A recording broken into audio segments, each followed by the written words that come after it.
चलिएगा गाइस, ये question number 5 है प्रॉब्लम प्रैक्टिस का, जिसमें हम सॉल्व कर देंगे इसको भी ट्रिक्स है।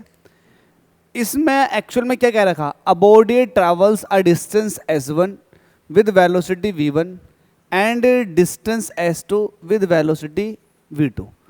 सेम डायरेक्शन में पूरा का पूरा काम हो रहा है। Calculate the average velocity of the body. Simple सा क्वेश्चन है। एक ही डायरेक्शन में v1 वेलोसिटी से s1 डिस्टेंस ट्रेवल की है बॉडी, अगली v2 वेलोसिटी से s2। तो इसको बना कर देख लेते हैं। लेट अस सपोज कि बॉडी a से स्टार्ट हो रही है और c तक पहुंच रही है, तो बीच में b पॉइंट भी पड़ा होगा।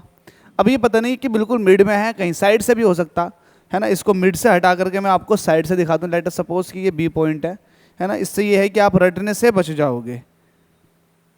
लेट अस सपोज कि ये v1 वेलोसिटी से उसने s1 डिस्टेंस ट्रेवल करी है और ये v2 वेलोसिटी से s2। स्ट्रेट लाइन में है तो वेलोसिटी स्पीड दोनों सेम होंगी, इसलिए मैं वेलोसिटी बोलूँ या स्पीड बोलूँ, आपको किसी भी तरह का कोई भी ऑब्जेक्शन नहीं होना चाहिए। चलिएगा भाई, अब आपसे कह रहा है कि इस केस में मुझे एवरेज वेलोसिटी बता दे, तो मैं क्या कहूँगा, v एवरेज। इस केस में ना तो डिस्टेंस सेम है और इस केस में ना तो टाइम सेम है।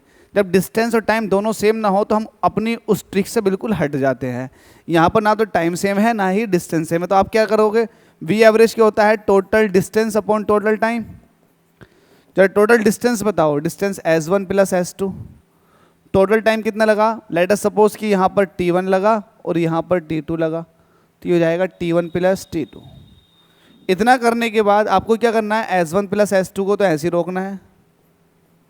t1 की वैल्यू अब देखो, स्पीड इज इक्वल टू होता है डिस्टेंस अपॉन टाइम। जब भी टाइम निकाले तो स्पीड को डिस्टेंस को आप स्पीड से डिवाइड कर दोगे। ठीक है, जब भी टाइम निकाले आप डिस्टेंस को किससे डिवाइड कर दोगे, स्पीड से।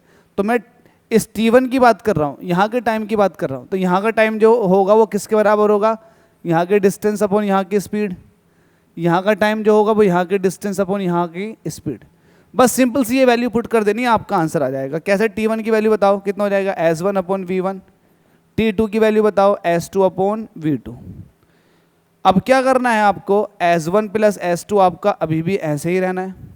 नीचे एलसीएम ले लो। जब अलग अलग नंबर होते हैं तो अलग अलग नंबर का मल्टीप्लीकेशन ही एलसीएम होता है, और जब उनका मल्टीप्लीकेशन एलसीएम हो तो v2 की मल्टीप्लाई कर देते हैं v1 के ऊपर वाले से, और s2 की मल्टीप्लाई करेंगे v1 से, तो क्रॉस मल्टीप्लाई हो जाती है। करो, s1 v2 plus s2 v1 upon का थर्ड नंबर सबसे ऊपर चला जाएगा और डायरेक्ट आपका फिर आंसर भी दिख जाएगा आपको, s1 प्लस s2, और ये हो जाएगा v1 v2, नीचे डिवाइड में आ जाएगा s1 v2 plus s2 v1। ये आपके पास निकल कर आया v एवरेज। क्या निकल कर आ गया भाई, ये v एवरेज। आई होप आपको ये समझ में आ गया होगा, और यही आपको आंसर में भी दे रखा है। तो ये सिंपल से कॉन्सेप्ट थे, बड़े सिंपल से कॉन्सेप्ट थे भाई। मैंने एग्जाम्पल सारे करा दिए। क्वेश्चन, अब लास्ट क्वेश्चन है क्वेश्चन नंबर 6, उसको देख लेते हैं। फिर आपकी पीपीबी खत्म हो जाएगी, प्रैक्टिस प्रॉब्लम।